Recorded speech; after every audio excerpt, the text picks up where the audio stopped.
शिवसेनेला बाजूला कसं करायचं दिल्लीत बैठक झाली होती असा गौप्यस्फोट पुरंदरच्या सभेत धनंजय मुंडेंनी केला। 2017ला कुठे आणि कशी बैठक झाली हे व्हिडिओ सहित सांगू शकतो असं धनंजय मुंडे म्हणाले। 2017ला गणेश चतुर्थीच्या दिवशी तारखेसहित उद्या व्हिडिओ फुटेज म्हणला त्याच्या सहित कुठं कशी बैठक झाली त्याच्या सहित मी देऊ शकतो। मी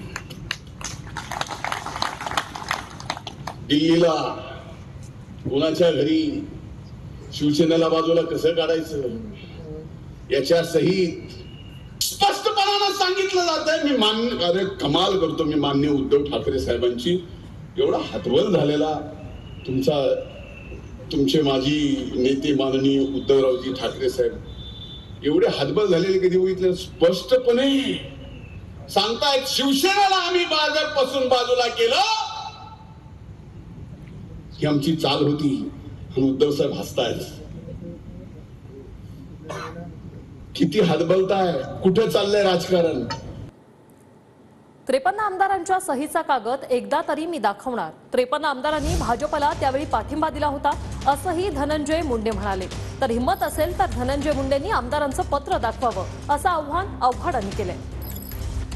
राष्ट्रवादी काँग्रेस पक्षाच्या त्या काळातल्या 53 आमदाराच्या सह्या सहित भारतीय जनता पार्टीला समर्थन दिलेला कागद तुम्हाला दादा कधी दाखवतील का नाही माहित नाही, पण कधीतरी जीवनात मी एकदा दाखवणार आहे कुणाचे काय संस्कार आहेत आणि कुणाची काय गद्दारी आहे। आमचं तर म्हणणं दाखवा पत्र, हिम्मत असेल तर पत्र दाखवाच।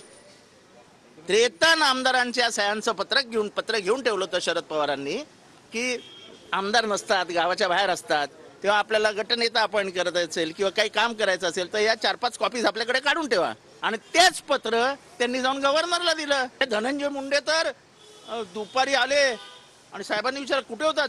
साहेब गार झोपलो होतो, एवढी झोप लागलेली काही कळलंच नाही। अरे दुपारी 3 वाजेस्तोवर कोण झोपतं का रे। आयुष्यभर खोटं बोललात, आधी काकाला फसवलं। स्वतः साहेबांनी गोपीनाथराव मुंडेंना फोन केलेला की तुमचं घर फुटतंय सांभाळा।